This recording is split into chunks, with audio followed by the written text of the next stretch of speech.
Welcome to Pura Local News.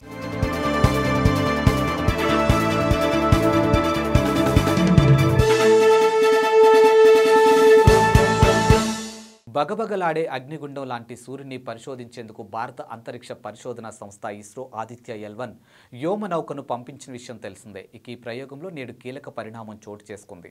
చారిత్రాత్మక ఘట్టం అనదగ్గ రీతిలో ఆదిత్య L1 భూమికి 15 లక్షల కిలోమీటర్ల దూరంలో లాంగ్రాంజ్ పాయింట్ 1 వద్ద సౌర కక్షలోకి ప్రవేశించింది. ఈ లాంగ్రాంజ్ పాయింట్ 1 నుంచి ఆదిత్య L1 సూర్యుడి ఉపరితలం గురించి పరిశోధనలు చేపట్టనుంది. గత ఏడాది సెప్టెంబర్ 2న శ్రీహరికోట రాకెట్ ప్రయోగ కేంద్రం నుంచి ఆదిత్య L1 నింగిలోకి వెగిసింది. ఈ వ్యోమనౌకను PSLV C-57 రాకెట్ రోదసీలోకి మోసుకెళ్లింది. ఇవాళ లాంగ్రాంజ్ పాయింట్ 1 వద్ద కక్షలోకి చేరేంత వరకు ఆదిత్య స్పేస్ క్రాఫ్ట్ 127 రోజులు ప్రయాణించింది. ఇస్రో వివిధ విన్యాసాలతో ఆదిత్య L1ను లాంగ్రాంజ్ పాయింట్ 1 దిశగా తీసుకెళ్లింది. ఇందులో high energy orbiting X ray spectrometer సూర్యుడిపై ప్రజ్వలించే జ్వాలను చిత్రీకరించింది. సోలార్ విన్ అయాన్ స్పెక్ట్రోమీటర్ సౌరగాలను అధ్యయనం చేస్తుంది. ఆదిత్య L1లోని solar ultraviolet imaging telescope ఇప్పటికే సూర్యుడి చిత్రాలను అతి చేరువ నుంచి చిత్రీకరించింది.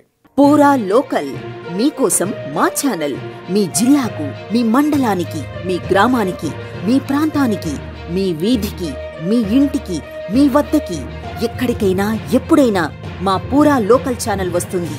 మీరిచ్చే సమాచారాన్ని అందరికీ చేరువయ్యేలా చేస్తుంది. మీ గొంతుకని ప్రతి ఒక్కరికి వినిపిస్తుంది. మీకు ఎల్లప్పుడూ అందుబాటులో ఉంటుంది మా పూరా local. Your choice for local voice. పూరా లోకల్.